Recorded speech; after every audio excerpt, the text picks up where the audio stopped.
So online poker is still poker, but there's obviously some differences. One of the things you'll see is if you're, a cash game player who plays live, you might be in situations where you're playing as deep as 500 or 1,000 blinds. Well, online, it's pretty uniform, where you're going to be playing 100 big blind stacks, a little more shallow. The games typically online are going to be a little more game theory oriented. You're not going to be able to see people and get a read on them. In addition to that, it's going to be a lot more aggressive and conservative. Like, people typically play a tighter, aggressive game. Live games lend themselves a little bit more to a sort of a casual atmosphere, but online, it's often, all about the numbers and focusing on game theory. One of the things about online poker that's really convenient is the fact that, you can play multiple tables, the hands go really, really fast. So, boredom doesn't set in quite as much, which lends itself to people saying, you know what, marginal hand, I'll just fold.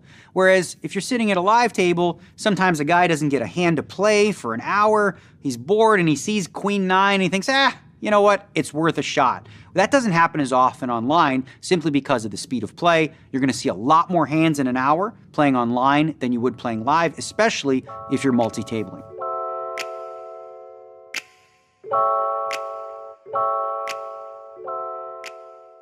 Obviously, online poker, there's not as much you can see in terms of getting reads, but there's plenty of things you can look for. One of those things might be timing tells.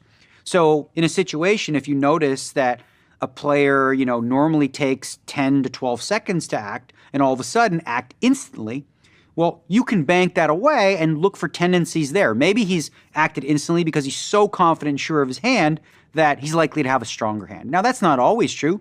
Some players may bluff more often when they bet really quickly. Your job is to sort of file that away, and you can take notes. One of the great things about online poker is you can even color code. You play a hand against the guy, you write in there, called with queen nine offsuit, and then the next time you play with that player, you have that data available to you. One of the great things about online poker as well is you can check hand histories. You can look back at past hands. You can use it as a tool not only to improve your game, but also to pick up on tendencies on your opponents.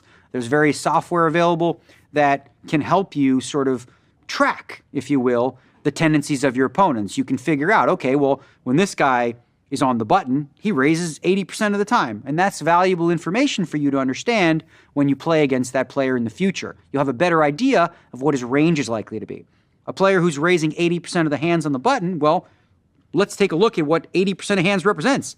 There's a lot of garbage in there, right? So when we know this, if we're in the small blind or the big blind, we may be able to exploit him by re-raising him and 3-betting a large amount that forces him off some of the garbage hands. So very wide selection of things you can use to get reads on opponents. The one thing you're missing is the whole, looking at their face. But I wouldn't just put reads aside online because, again, data collection allows you to make better reads.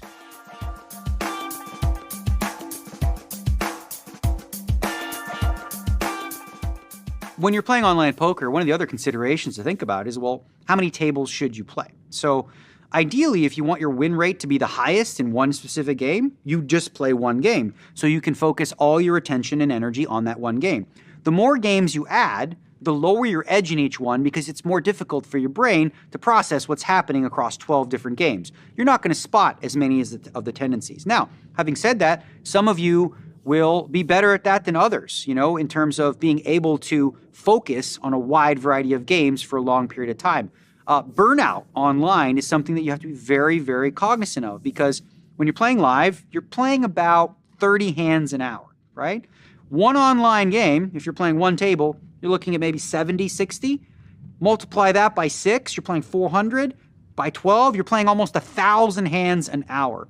So you have to be a lot more cognizant of sort of burnout, and the more burnt out your mind is, the weaker your decisions are going to be. So there's a threshold, and you should test yourself because for some players, for example, playing on two games, they're a winning player. Now they go to 6, and they're all of a sudden overall losing. So you have to figure that out for yourself, and I would suggest starting small and then adding, and then also monitoring, what is your win rates looking like, right? You don't want to just be guessing. You want to see, okay, when I'm playing one table, my win rate is I'm making $12 an hour. Okay, well, I add 2 tables. Well, I'm not making 12 anymore on that. I'm making 10, but I'm making 10 on 2 tables. So I'm up to 20. And that you just want to see through data and sort of get a feel for what you're capable of. And it's going to differ from person to person.